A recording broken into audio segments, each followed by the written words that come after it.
Hello guys, আসসালামু আলাইকুম। আমরা আজকে একটা জিনিস এনেছি, তো আপনাদের সাথে শেয়ার করার জন্য ভিডিওটা করলাম। আমি এই সাদা কফি খেয়েছি, বকুলে খেয়েছি, কিন্তু এই কফি আমি জীবনে খাইনি। তো এটা কে কে খেয়েছেন কমেন্টে আমাকে জানেন। এই কফিটার কালার হয়েছে, এটা হলুদ না কমলা।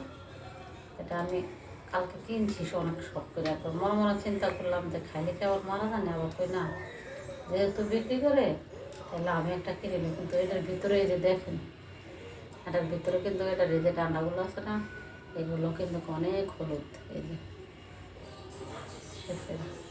তো এগুলো এখন আমি রান্না, ইলিশ মাছ দিয়ে আছে না, ইলিশ মাছ দিয়ে আর এই কফি দিয়ে রান্না করার জন্য নিচ্ছি।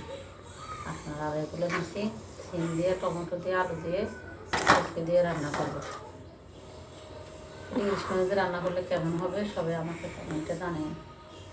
আর আমার কফিটা কেমন হয়েছে, আমি দুই কালারের দুটো কফি আনছি। এই যে এটা হচ্ছে সাদা, এটা হচ্ছে হলুদ। সেই কালারের কফিতে কখনো খাইছেন কিনা আমাকে জানেন। ওকে, আল্লাহ হাফেজ।